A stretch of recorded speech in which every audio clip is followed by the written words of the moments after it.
sa next natin na operation, scalar multiplication of matrices. Ito lang tatandaan nyo dyan. Na kapag scalar multiplication of matrices, meron kang constant multiplied by a matrix. Constant multiplied by a matrix. Ang mangyayari dyan, si constant ninyo, so multiply the constant to every element of the matrix. Yun lang itatandaan nyo dun, ha. Kapag meron kayong coefficient times a matrix, gagawin nyo lang ay multiply nyo lang yung coefficient sa kada element ng matrix. Nagets? Kasi for example, gagaya nito. We have A equals to 2.7, negative 1.8, 0, 0.9, 9.0, negative 4.5. Nag-multiply tayo ng negative 1 sa ating A. Sa ating matrix A. So, ang ginawa is, naglagay lang tayo ng negative 1. Negative 1 times 2.7. Negative 1.8 times 1 times negative 1 ay 1.8. 0 times negative 1, 0. 0.9 times negative 1 ay negative 0.9, di ba? Tapos 9 times negative 1, negative 9. Negative 4.5 times negative 1 ay 4.5. Yun lang yun. No? Every element mo multiplyan lang natin. Another example.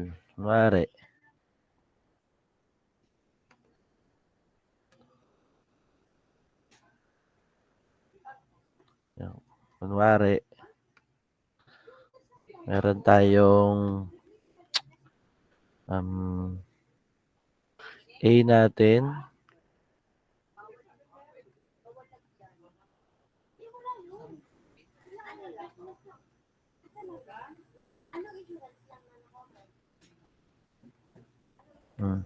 Yan yung ating matrix A at matrix B.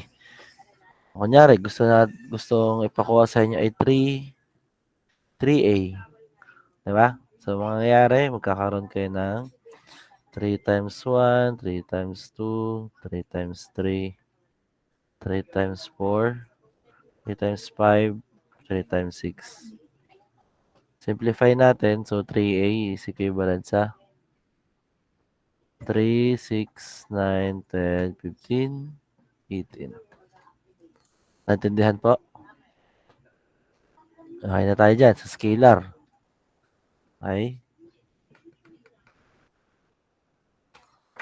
Sunod natin ay matrix multiplication. Okay? Ito lang tatandaan sa matrix multiplication. Sa matrix multiplication, kailangan the column of first matrix must be equivalent sa row of second matrix. Okay? Again, ang ating column of the first must be equal to the row of the second. Paano kaya yun? Ganito yan.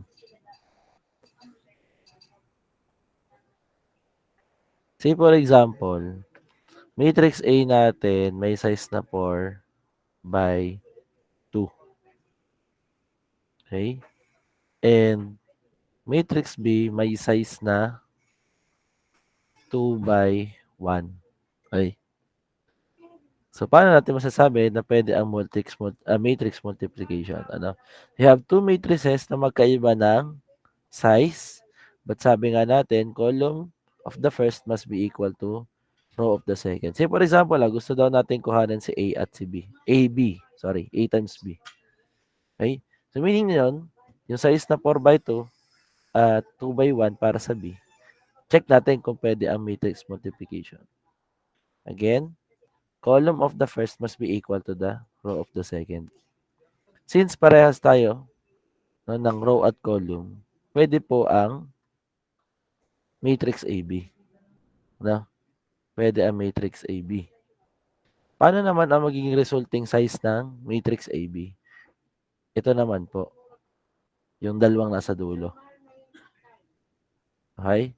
So meaning, ang matrix AB natin will have a size of 4 by 1. Naintindihan po? Magiging 4 by 1. Okay. So, wait lang ah.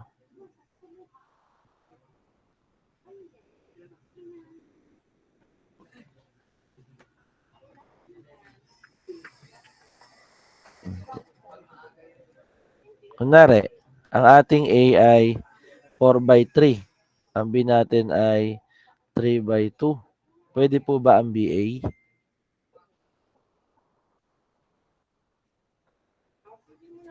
Ba't hindi pwede?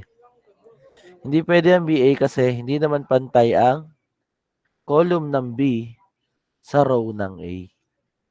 Ano? Hindi pantay ang column ng B sa row ng A. So kung isusulat natin yan, ito 3 by 2, ito 4 by 3. Ito, since hindi to equal, so hindi pwedeng mag-multiply ng B sa A. Paano kung AB? Pwede po ba sa AB? Pwede.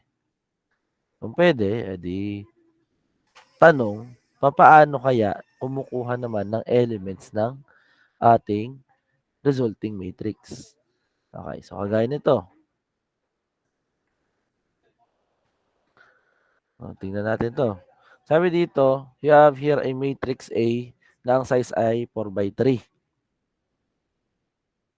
Ito naman matrix B natin, may size na 3 by 2. Ang tanong, pwede po bang kuhanin ang matrix AB? Pwede. No. So, sabi ko nga sa inyo, ang magiging resulting matrix natin ay nasa labas, which is ito, 4 by 2. Tama ba? Nasa labas, 4 by 2. Ang tanong, paano kinukuha yung elements ng 4 by 2 na matrix? Okay, so ganito yan. Lagi nyo titingnan yung row at column nito. No, say for example, sa C11, ito yung element sa ating resulting matrix at the position 11. Or kumbaga, nasa position ng first row, first column. Okay, tingnan. Yung first number natin, para yan sa row of first matrix. Yun naman, pangalawang number, para naman sa column of second. Tingnan natin. Yung ating C11 ay para daw sa first row of the first matrix at first column ng second matrix. Paano ino-obtain yung C11? So, gagawin nyo lang is, for C11, multiply the elements in each position. Ano? So, for example, first position sa first row at first column. So, A11 times B11. Second position. So, i-add natin. So, A12 na times B21. Yung pangatlo, A13 times B31. Nasundan po ba? Nasundan po, engineers? Okay. Sige, kagaya nito, isa pa daw example. Kunyari, gusto daw natin kuhanin si C21. C21. Ano ang magiging equation ni C21? Ito yung C21 natin. Ito yung pagmumultiply, second row of the first matrix, first column of the second matrix. Diba? So, ano ang magiging equation natin? So, magkakaroon tayo ng, for C21, we have A21 times yung B11 plus A22 times B21 plus A23 times B31. Sundan po, engineers? Sundan? O, sige. No, so, ano magiging equation natin? Kunyari, for C42. For C42, magkakaroon tayo ng A41 times B12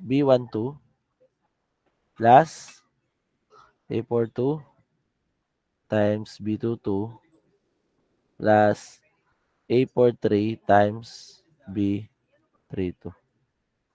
Yan po yung equation naman para sa C42. Okay? Kunyari, solve natin to.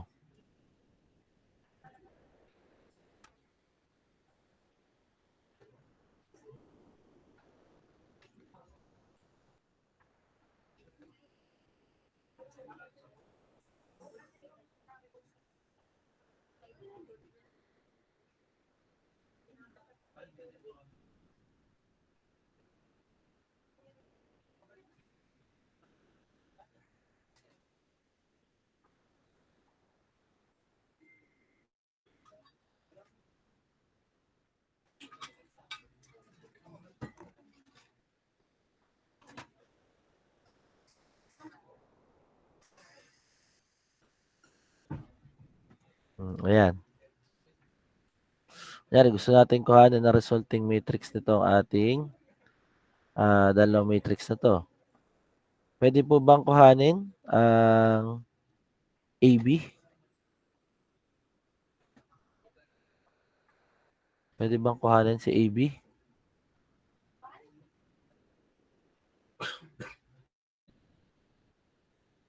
Pwede po. Pwede. Kuhanin natin. Ano yung ating element sa AB? So, again, mag-expect tayo dito ng size na 2 by 1. Tama ba? 2 by 1 na i-expect natin na size. So, magkakaroon tayo dito ng AB 11.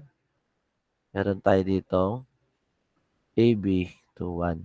Yan na i-expect natin na size na elements, no? So, first row, first column. So, we have here 1 times 3 plus 5 times 1 plus 7 times 7. Anong sagot natin? It will be 3 plus 5 plus 49. Answer? 57 po. 7. Yung AB21, we have 6 times 3 plus 1 times 1 plus negative 1 times 7.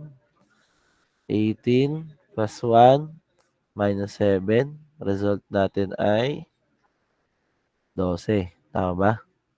Therefore, ang ating matrix AB ay may result po na 57, 12. Sundan po. Okay, sige. Isa pa tayo.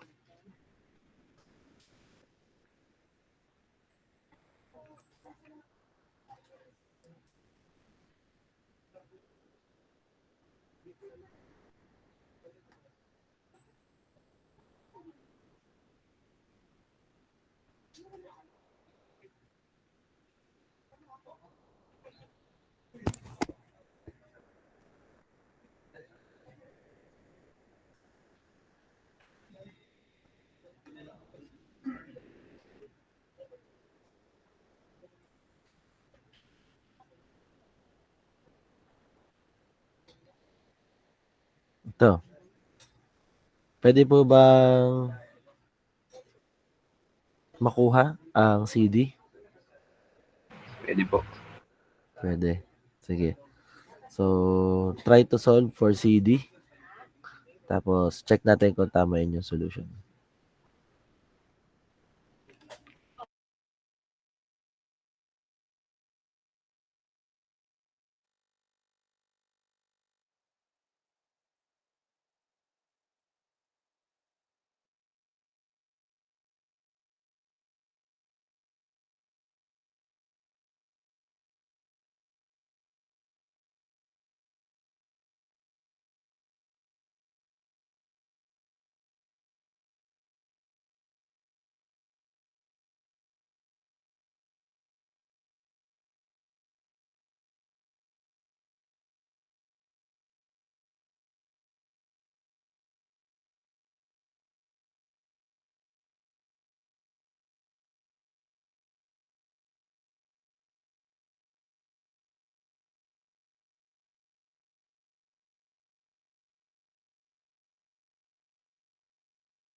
1 plus 1 times 1.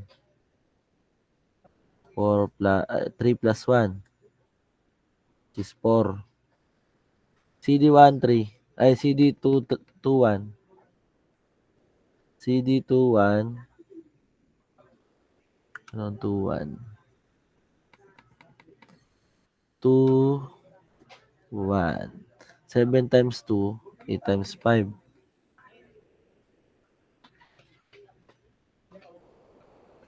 14 plus 40, which is 54. CD 22. CD 22. 7 times 1, 8 times 1. 7 times 1 plus 8 times 1. 7 plus 8, 15. CD 31. CD 31, 2 times 2, 0. 2 times 2 plus 0 times 5. 4. Sagot. CD 32.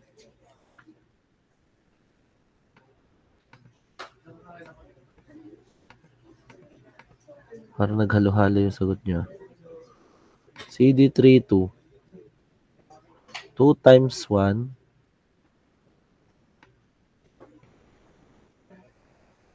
2 times 1 plus 0 times 1.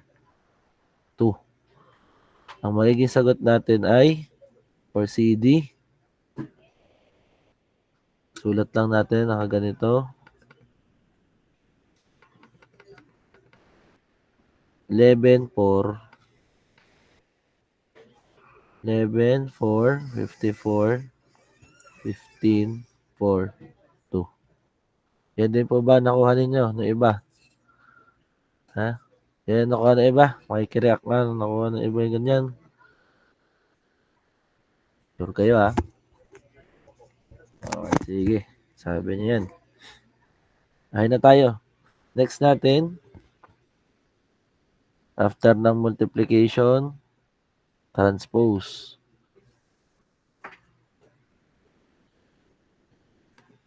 Okay. Transpose, ito lang tatandaan nyo dito sa transpose. Row becomes column. Column becomes row. Yan lang. Yan lang ang tatandaan ha. Row becomes column, column becomes row. Sample. Tingnan natin to. Yung matrix A. Yung matrix A natin meron 5, negative 8, 1, 4, 0, 0. Kung gusto daw natin kuhanin ng A transpose, nakadenote tayo sa matrix A na naka-raise sa T or A transpose yan. Yan ang notation dyan. Ito lang gagawin nyo. First row gawin yung first column. First row gawin first column. 5, negative 8, 1. Second row gawing second column. 4, 0, 0. Yun na po yun. Naintindihan po? So, ito na yun, yung A transpose natin. Okay? Next. Yan, kagaya nito. 3078, negative 151, negative 94. Ano yung transpose daw? Ulit. Yung first row, gawin yung first column. Second row, second column. Third row, third column. Yan na yung yan na yung transpose nito. Naintindihan po? So, ito na yung magiging sagot natin. Naintindihan? Sino may tanong? Next. Properties or rules for transposition. Ang A transpose, transpose, babalik lang yan sa A. Ano? A transpose, transpose mo, babalik lang yan sa A. Yung A plus B natin, na transpose, is equivalent sa A transpose plus B transpose. C times A natin, ita-transpose, is equivalent sa C times A transpose. At yung AB, A times B na transpose, is equivalent sa B transpose times A transpose. O yan yung rules natin. Ano? So by that, no, na-cover na natin si transposition. O, magdagdag tayo ng ating types ng matrices. Okay? So types ng matrices natin, dagdagan natin ng symmetric tsaka skew symmetric. Symmetric matrices are square matrices whose transpose equals the matrix itself. While the symmetric matrices are square matrices whose transpose equals minus the matrix, no? Kumbaga, yung A transpose mo, equivalent siya sa sarili niya, symmetric matrix siya. Yung A naman, transpose mo, equivalent naman sa negative of the original matrix. Yun naman yung skew symmetric. Sample. Ito matrix A natin, 20, 120, 200, 120, 10, 150, 200, 150, 30. Try natin kuhanin ng A transpose. First row, gagawin yung first column. Second row, second column.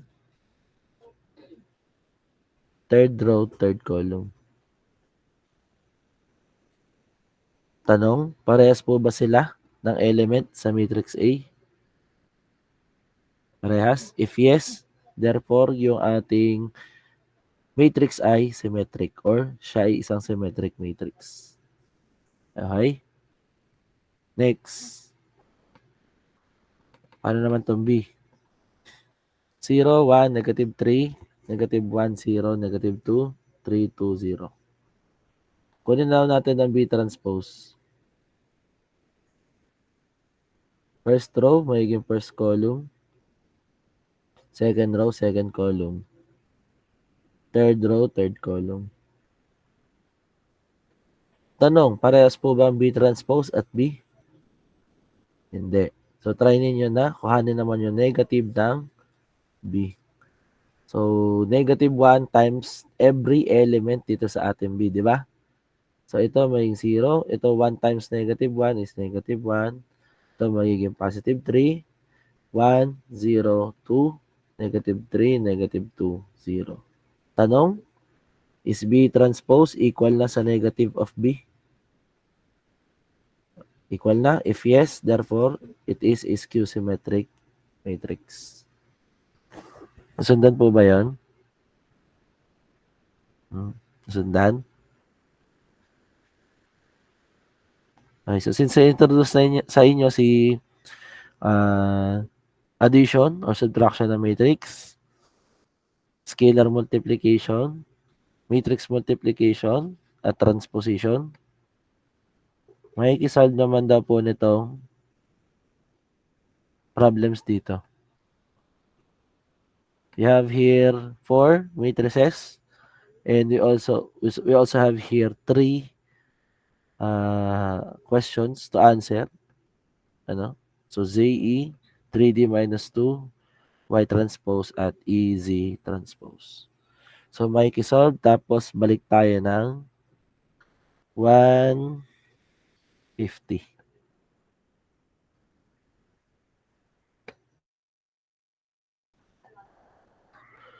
Okay, sige. Answer reveal muna tayo. Ito. Yung number 1, letter A, hindi pwedeng sagutan. Tama ba? Hindi kaya sagutan. Okay, so wag yun nang tangkain. Ano? Okay, ang technique sa mga pagsasagot ng ganito, inyo na agad i-anticipate kung ano yung magiging resulting matrix. Ano, kumbaga anong size ng mga matrices. No? Kaya kunyari, yung letter Z.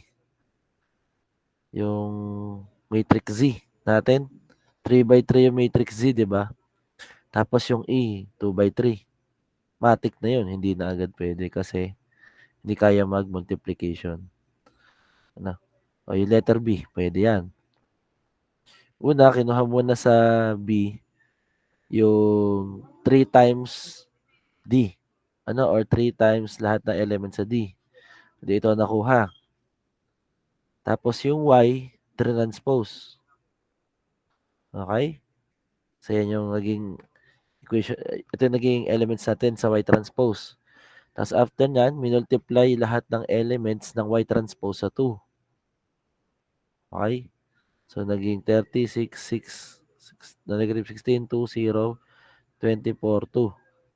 Ginawa naman is pinag-subtract na yung ating 3D, ito, at saka itong 2 times Y transpose. So ang naging final answer natin, negative 9, negative 6, positive 9, 60, negative 40, negative 21, negative 30, negative 7 halves.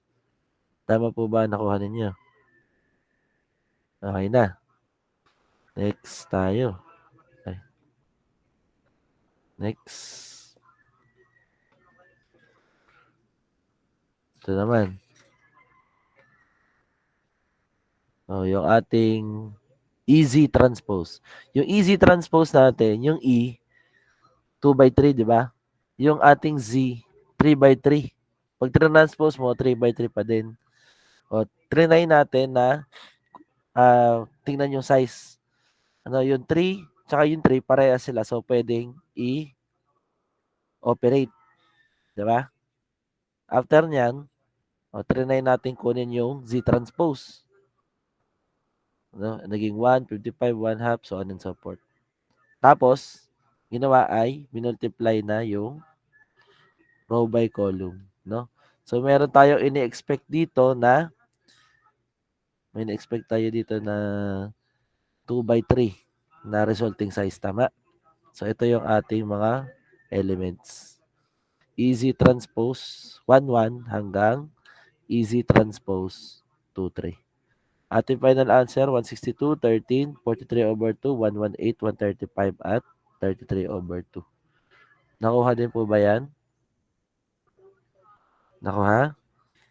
Hindi nasagot? Sige. Sa mga hindi nakakuha, pwede ninyong screenshot kung gusto. Sa mga hindi nakakuha, para may guide. After nito. After nyan, ito naman.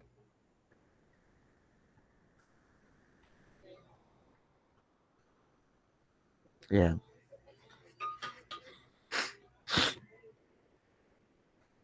Okay na? Sige. Lipat naman tayo ng determinants.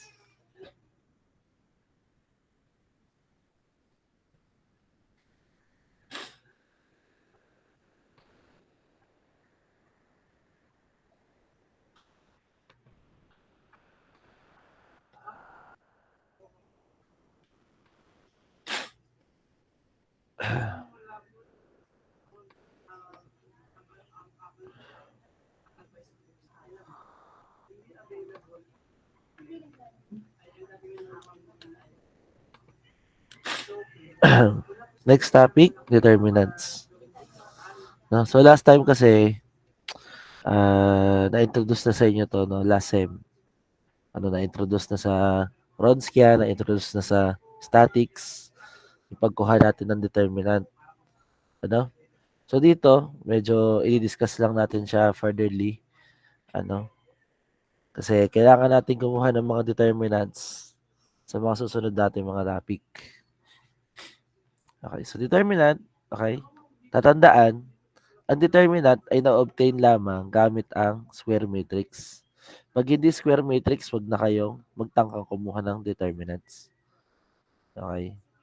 And sa square matrix na yan, n by n yan.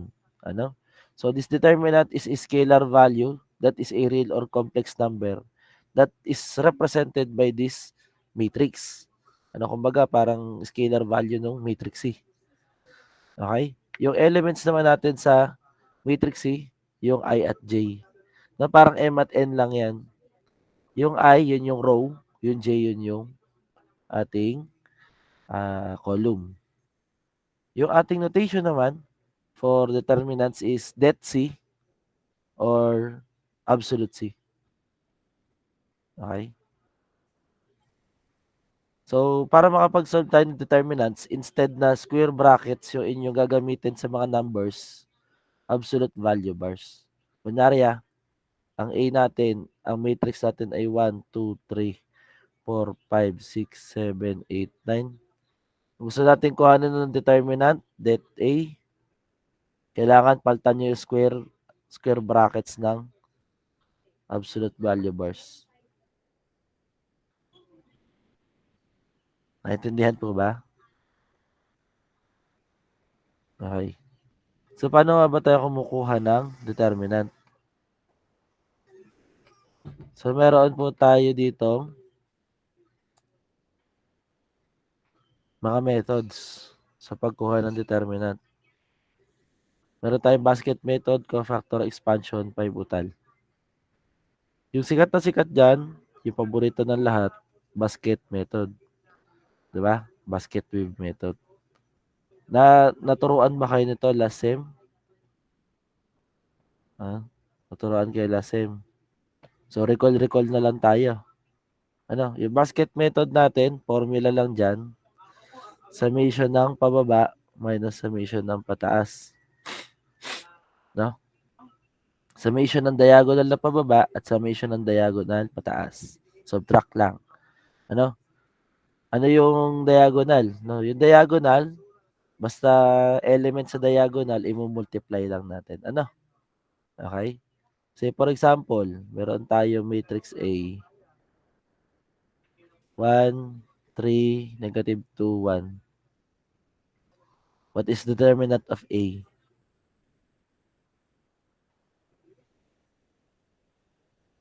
Using basket method, meron tayong 1, 3, negative 2, at saka 1.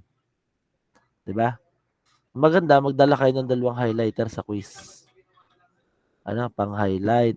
Ito, diagonal na pababa, diagonal na pataas. Para hindi kayo malito. At saka, para hindi din ako malito sa pag-check. Ayoko nung magulo ang solution ninyo sa solve. So, ito. Ganyan ito. Lahat ng diagonal na pababa minus diagonal na pataas. So, what you're going to do sa diagonal ay multiply each element. So, kagaya nito, this is 1 times 1. And then, wala na ibang diagonal na pababa. So, diagonal na pataas naman. So, minus diagonal na pataas, 3 times negative 2. Answer dito is 1. Sagot dito is positive 6. Tama ba? Nasusundan? Ano ang ating determinant A? That is 7. Sundan po. 3 by 3 naman. Ayan. Sa 3 by 3, no, ang lagi nyo lang gagawin sa 3 by 3 ay magdadagdag kayo ng first two columns. Sa 3 by 3, magdadagdag kayo ng first two columns. So, i-rewrite ko lang to 6, negative 8, 1, negative 12, negative 7, 35. So, dagdag kayo ng first two columns. 6, negative 12, negative 8, negative 7, 1, 35. Para saan yung first two columns na dinagdag natin? Para makabuo tayo ng diagonal.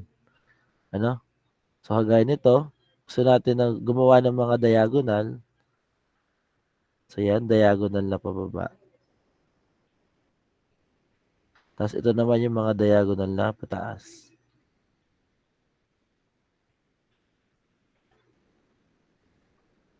Kita niyo po? Ngayon, anong gagawin natin? You take the summation ng mga diagonal na pababa. So, we're going to have here, we have Una, 6 times negative 7 times 3. Yung first diagonal, di ba? Susundan. Plus, yung second diagonal, negative 12 times negative 6 times 1. Plus, the third diagonal, since ito, 0. 0 na lang. Ano? Okay lang po ba? Para hindi na mahaba. Tapos minus na natin yung mga diagonal na pataas. Unang diagonal na pataas, 0 agad. Tama? Second diagonal, plus 35 times negative 6 times 6. And then last diagonal, we have plus 3 times negative 8 times negative 10. Simplify natin. 6 times 7 times 3, tas negative. Ano magiging sagot? 42 times 3. Negative 126. Ito plus 72 na. Minus negative 1260 plus 288. Evaluate. Negative 54 minus negative 972. Ano ang ating determinant dito? That is 918.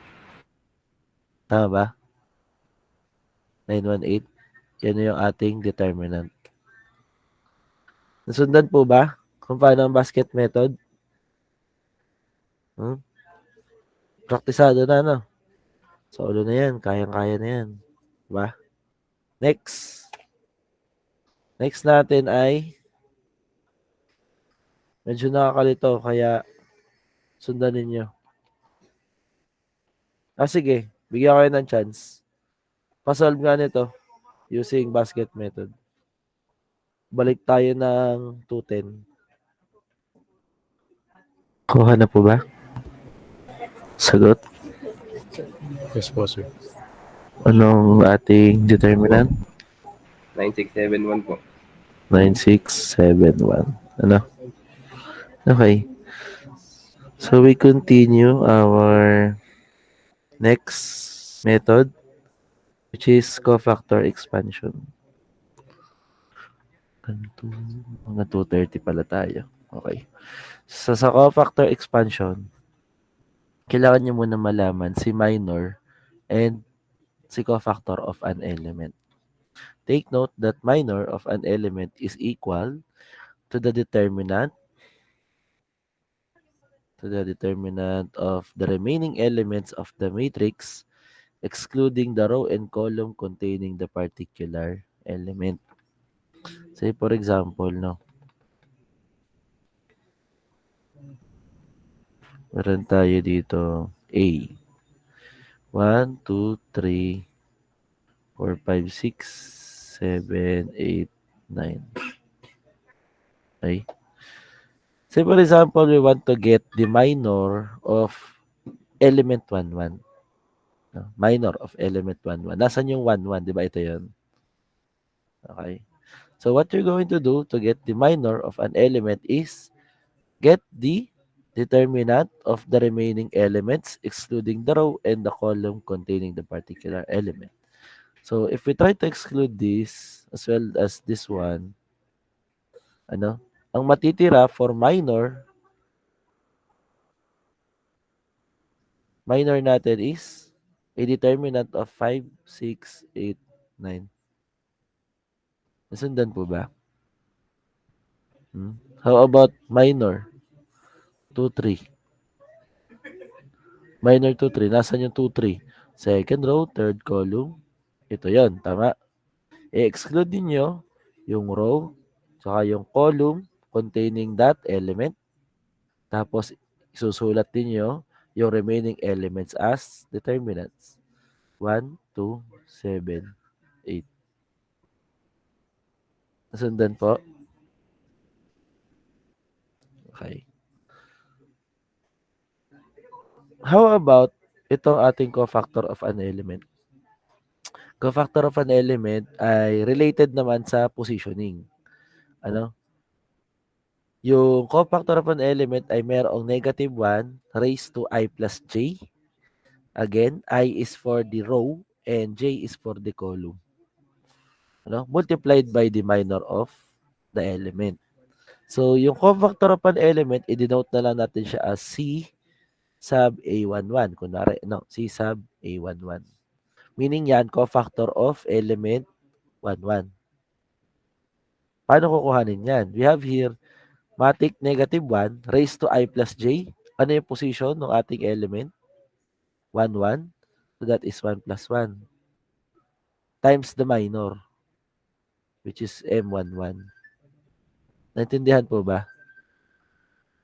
Nagets? Kunyari, kunin naman natin si CA33. So ito, cofactor of element A33, may negative 1 ka na dyan. Erase mo sa 3 plus 3 and then the minor of that element. Naintindihan po? Nagets? Example, kuha tayo nung meron may value, yung sagot talaga. Ayan. Find the minor and cofactor of element A23.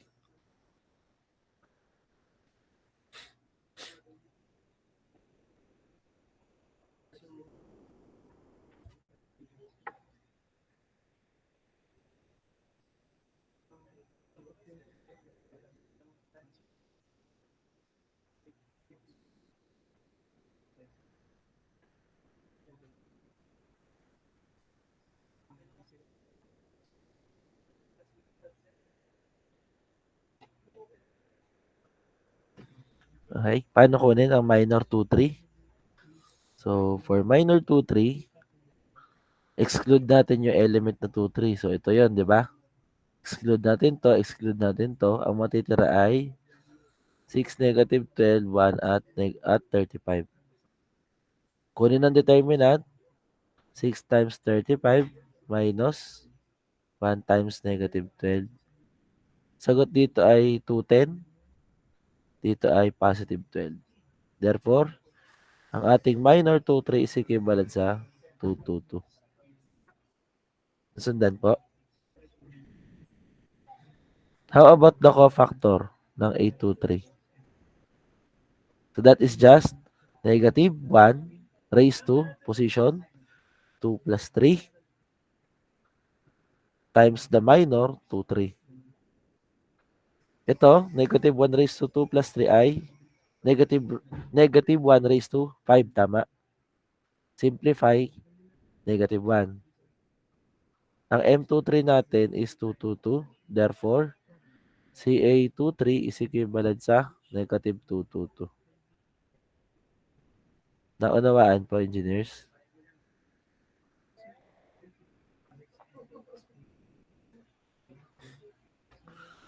Okay. How about the minor of 3-1 and its cofactor? May kisolve nga daw ng ating minor 3-1 at cofactor 3-1.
What is M31?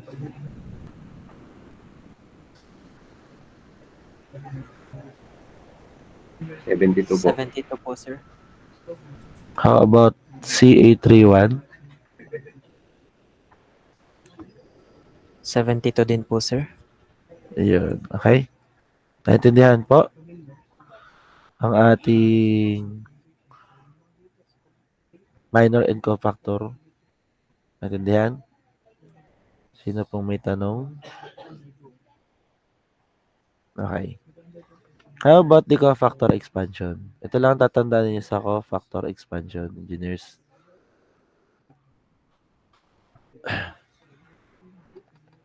Kunwari, gusto daw natin kuhanin ang determinant nito.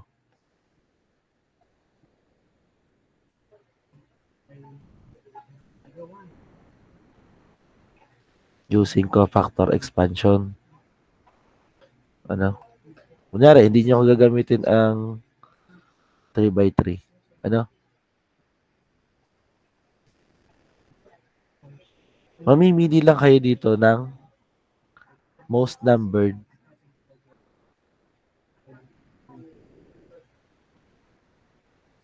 row or column by 0.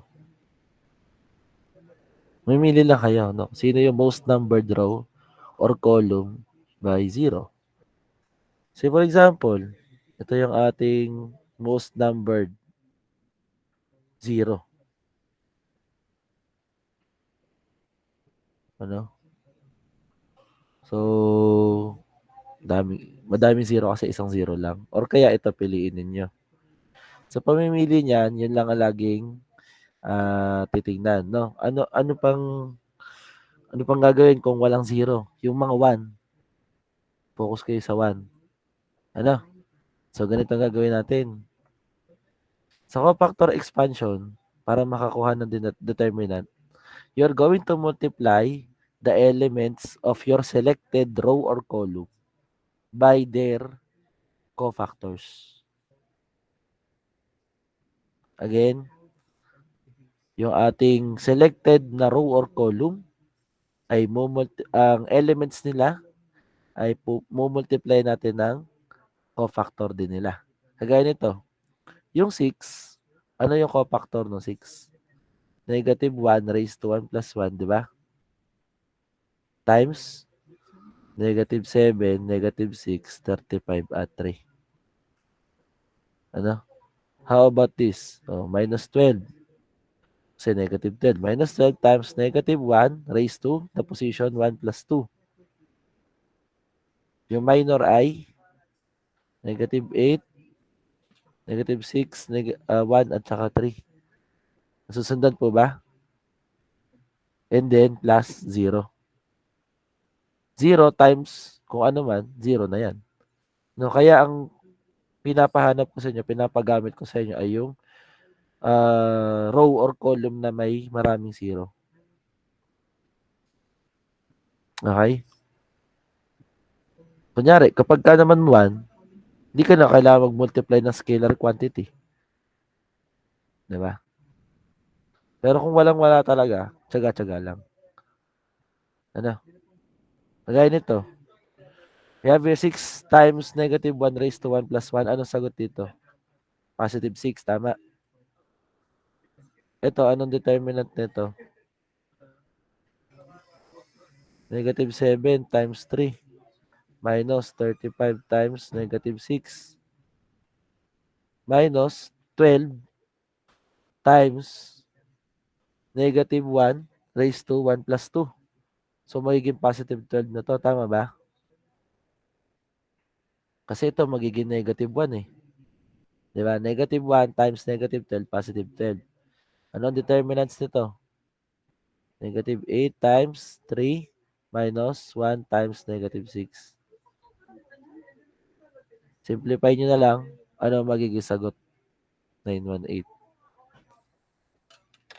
Pa-check nga daw kung 918 nga.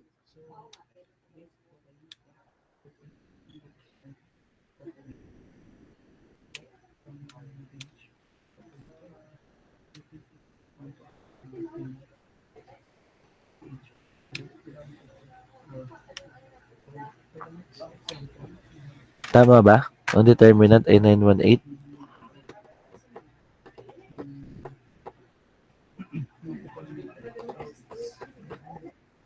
Yan, ano.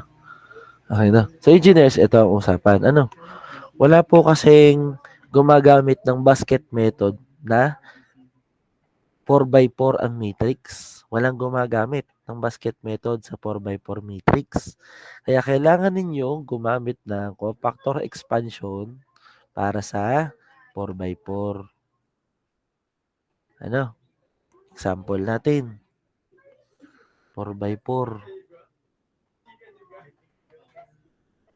Yan, kagaya niyan. Again, mamimili kayo ng row or column na may pinakamaraming zero. Tama ba? Kunwari, piliin ko ito. Kasi dalawa ang zero niyan. Ang daming zero. Di ba? Anong gagawin dito sa cofactor expansion? Multiply the elements of your selected row or column by their cofactors. So, kagaya nito, ito ay magiging positive 1 times negative 1 raised to 1 plus 1. Tama ba? Times yung negative 5, 6, 2, negative 8, negative 2, 1, 1, 2, 0. Plus 0 na. Tama. Plus 5 times the cofactor negative 1 raised to position 1, 3. So 1 plus 3. Minor is 3, negative 5, 2, 6, negative 8, 1, negative 5, 1, 0. Sundan, plus 0. Naintindihan? Nagets? Actually, sa mga 3x3 na to, pwede pa rin po kayo mag-cofactor. Pero, kung ikaw ay sobrang sanay sa basket method na 3x3, pwede nyo din pong i-apply. Ano? Kumbaga, nag-cofactor expansion kayo kasi 4x4 to. Once na dumating na kayo sa mga determinants na 3x3, pwede naman kayong mag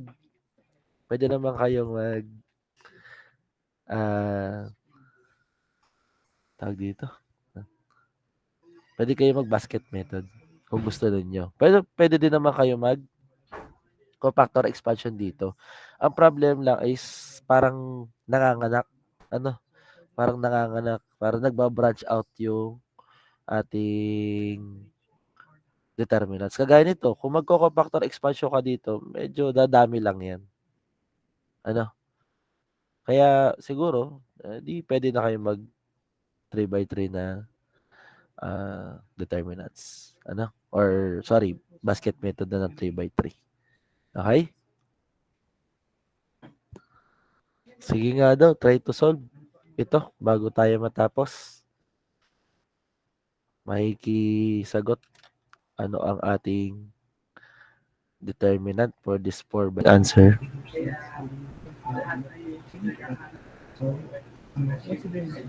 Ang magiging sagot dyan, negative 242 ah.